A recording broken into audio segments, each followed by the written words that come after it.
Peut-être aurais-je dû, en ma qualité d'avocat, envisager cette question sous un angle académique ou juridique, mais je dois confesser que depuis que nous avons remporté avec l'équipe de France une médaille d'or aux Jeux paralympiques en cécifoot, l'avocat a été quelque peu éclipsé par le joueur de cécifoot dans mon cerveau, et j'espère que vous ne m'en voudrez pas d'axer mon discours sur le sport. Il y a quelques semaines, lorsque BPI me faisait l'honneur de me confier le micro lors d'un événement consacré au sport, je formulais une proposition qui se voulait autant un souhait qu'une prédiction en affirmant que le sport pouvait être une arme d'inclusion massive. Aujourd'hui, après que ce soit inscrit dans la mémoire collective, le souvenir ému de quelques moments d'histoire que nos sportifs ont ajoutés à l'histoire du sport français, je voudrais évoquer le progrès que furent ces moments et ce qu'il faudrait pour que ce progrès d'un instant soit un progrès durable.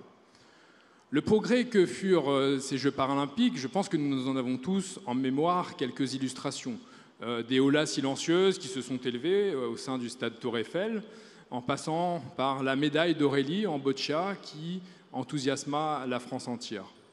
De mon côté, je voudrais partager avec vous deux anecdotes un peu plus personnelles. Il y a 2 jours, une collègue me racontait que sa grand-mère de 87 ans avait, de manière quelque peu dictatoriale, décidé que le samedi de notre finale, toute la famille déjeunerait à 18h pour, je cite, « éviter qu'on ne la dérange pendant qu'elle regarderait notre finale ». Il y a quelque chose de superbe, je trouve, à imaginer que le cécifoot aura transformé une grand-mère en supportrice acharnée, en ultra de cécifoot. Il y a également cet enfant que j'ai rencontré il y a quelques jours et qui me disait, en parlant également de cette finale, « Vous êtes le meilleur, monsieur, même si vous n'avez pas touché beaucoup de ballons ».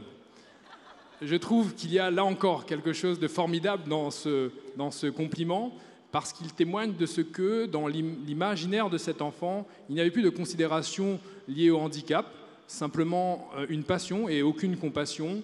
Et il y avait un compliment d'un supporter à un sportif, avec, il est vrai, une objectivité un peu ferme, dirons-nous. Du côté peut-être n'est-il pas inutile pour mesurer le chemin parcouru de se souvenir de là où nous étions à l'aube de ces Jeux paralympiques. Nous recevions à cette époque déjà de nombreux témoignages de sympathie ou d'amitié. Les uns nous disaient formidable, les autres nous disaient courageux, héroïque.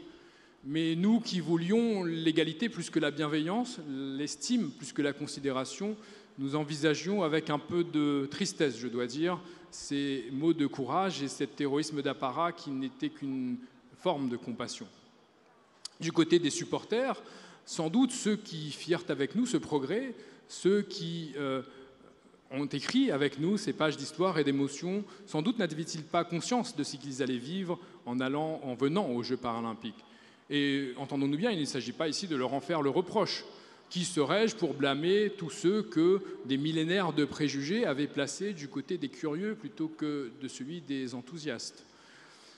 Comment blâmer tous ceux qui ne s'étaient même pas intéressés à cet événement dont ni l'histoire, ni la culture, ni la médiatisation passée n'auraient pu leur faire soupçonner à quel point il allait être grandiose et extraordinaire. Alors, saluons plutôt les enthousiastes et comprenons les sceptiques et les indifférents. Mais venus par hasard, ils sont tous restés par conviction. Venus par intuition, ils sont en général demeurés par passion.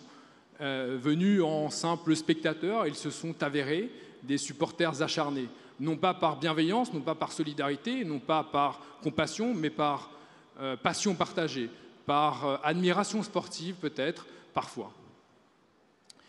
Alors, sans doute que des moments de sport et d'émotion, la France qui vibre pour du foot, nous l'avons déjà connue. Mais la France qui renverse des millénaires de préjugés, un imaginaire collectif, en écrivant avec ses para-athlètes des histoires et des moments de sport partagés, en oubliant la situation de handicap, mais en étant guidés uniquement par ce que le sport peut avoir de transcendant et vibrant, il me semble que nous ne l'avions encore jamais connu. Pendant cette parenthèse enchantée, nous, sportifs, nous avons également fait notre part. Et chaque fois qu'on nous en donnera l'occasion, À la tribune ou sur les terrains, nous ferons notre devoir. Mais tout ce que ces victoires, ces émotions nous ont apporté de certitude et de plaisir, elles ne nous les ont pas ôtées en humilité. Nous savons tout ce que nous devons à nos efforts et aussi tout ce qui ne nous appartient pas dans ce destin favorable.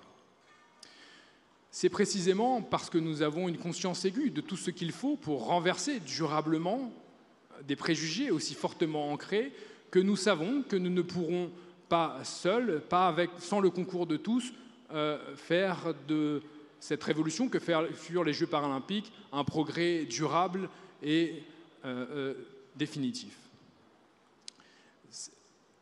Pour ne parler que des aspects économiques et sportifs, il faudrait sans doute se souvenir que pour que les spectateurs s'intéressent aux Jeux paralympiques, il suffit peut-être de leur montrer de manière qualitative, et que parfois l'audience et l'intérêt sont affaires d'exposition et, disons, d'emballage.